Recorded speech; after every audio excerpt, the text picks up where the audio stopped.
A federal judge here in Georgia ruled yesterday that a group of Georgia voters can proceed with their legal effort to disqualify the Q-bitch, Representative Marjorie Taylor Greene, from running for re-election because she was part of the attempt to overthrow the U.S. government. She was and is part of the pro-Trump fascist Christian mob that wants to destroy this country. There's a national election and campaign finance reform group. It's called Free Speech for People. That's the name of this group. And the group filed the challenge in March with the Georgia Secretary of State's office. And the charge says that the Q-bitch, who's the only thing she has in her useless fucking life is a reputation as one of the Orange Vomit's most fervent supporters. But the charge against this scum by Free Speech for People that she helped facilitate the violent insurrection aimed at preventing Congress from confirming Biden's win. In other words, she tried to overthrow the government of the United States. And the organization, Free Speech for People, also filed a similar lawsuit on behalf of North Carolina voters to prevent this punk-ass Madison Cawthorn, a fascist Christian representative, from his running for re-election because of his role in the storming of the Capitol. Initially, in that lawsuit, they were unsuccessful. Free Speech for People. The legal director of Free Speech for People told the Washington Post that the organization has also filed cases against fascist Christian Congressman Paul Gosar and Andy Biggs of Arizona. And these legal challenges are pretty explicit. They just state the obvious, that the actions of these fascist Christians violate a provision of the 14th Amendment and thus make them ineligible to run for re-election. Very simple. And the provision of the 14th Amendment is rarely used because we haven't had fascist Christians of this magnitude, of this fury in the history of this country. Normally, the fascist Christians have just supported slavery and the genocide against Native people and shit like that, but you know. But the provision of the 14th Amendment says that no one can serve in Congress, quote, who having previously taken an oath as a member of Congress to support the Constitution of the United States shall have engaged in insurrection or rebellion against the same, end quote.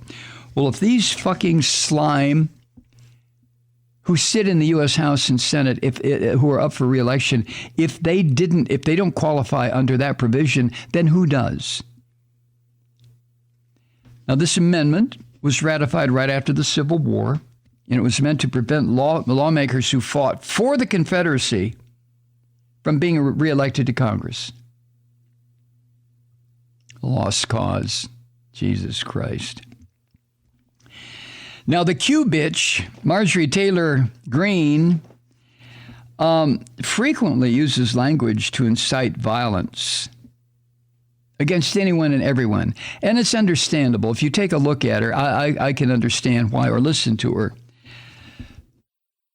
I can understand why someone like her would want to incite violence. She really is just a useless, worthless, I'm sorry, but this is how I feel, subhuman. She's like Putin. She's like Trump. What the fuck value does her life have? Now, don't go all philosophical on me and tell me every life has value. I disagree with that. What was Hitler's value? What was Stalin's value? What is Marjorie Taylor Greene's value? What's Trump's value? Come on. Come on. But she uses language to incite violence all the time, either on the U.S. Capitol or on other members of Congress or on just average people. But her language that incites violence includes referring to efforts to challenge results that declared Biden the winner of the 2020 election. And she called it our 1776 moment. Oh, fuck you, Marjorie Taylor Greene. How dare you even let words like that pop out of your pie hole of a mouth? The 1776 moment. You have no fucking idea what you're talking about.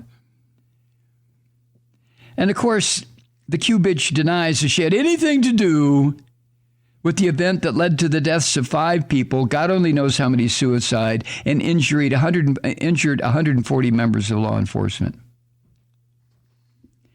So the Q bitch filed a lawsuit herself earlier this month requesting that a judge block Georgia officials from enforcing the state law used by Free Speech for People in its challenge. She argued, the Q bitch did, that it is unconstitutional. And the Q bitch's lawsuit also says that she, quote, vigorously denies that she aided and engaged in insurrection to obstruct the peaceful transfer of presidential power, end quote. Yeah, what are you going to believe, her filthy mouth or your own eyes?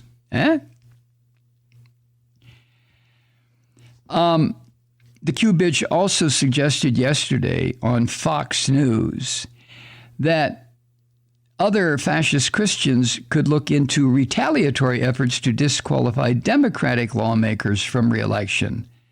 For doing what, Q bitch?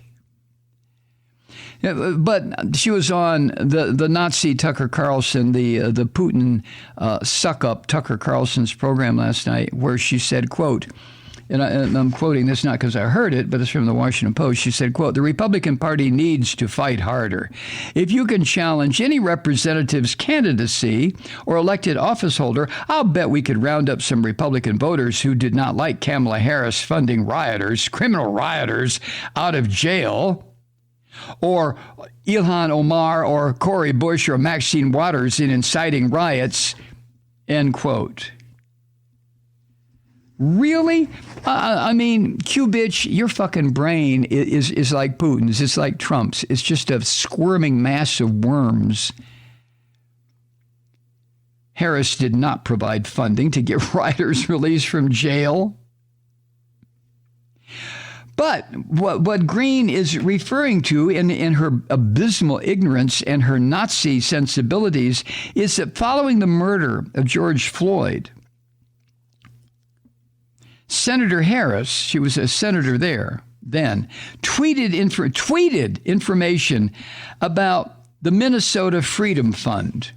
That was an organization that helped provide cash for bail for those protesting racism and police violence. And a few weeks after Floyd's death, this organization raised an astonishing $35 million from just average people because of tweets such as the one by Harris. So that's the foundation on which the Q bitch makes these ridiculous fucking Nazi claims on Tucker Carlson's shithole of a program. Oh, God. So Judge Amy Totenberg, who was appointed to the U.S. District Court for the Northern District of Georgia by Barack Obama,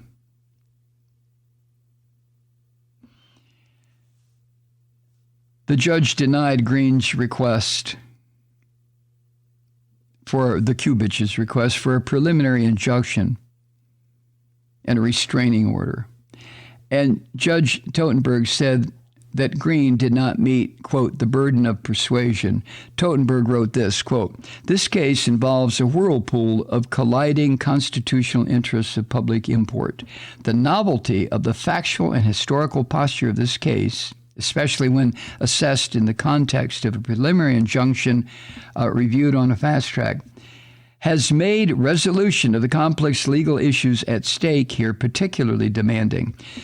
Now, I'm sure that when Marjorie Greene, the Q bitch, read that, she didn't know what the fuck the sentence meant, much less individual words within the sentence, but certainly didn't understand the context.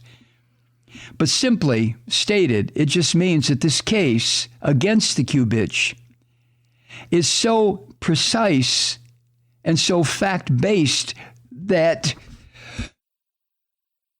issuing an injunction by a federal judge would throw a monkey wrench into the normal processing or procedure involved in hearing this case out. So here in Georgia, the law is that any Georgia voter eligible to vote for a candidate can challenge that candidate's qualifications by filing a written complaint within 2 weeks after the deadline for qualifying. That's according to state law here in Georgia. I didn't know that, but I know it now. And then the Secretary of State here in Georgia has to notify the candidate of the challenge before requesting a hearing before an administrative law judge. And then the judge goes on to hold a hearing before presenting findings to the Secretary of State, before the Secretary of State can determine whether the candidate is qualified. Woo! So that is what's happening regarding the Q bitch here in Georgia. And all I can say is I hope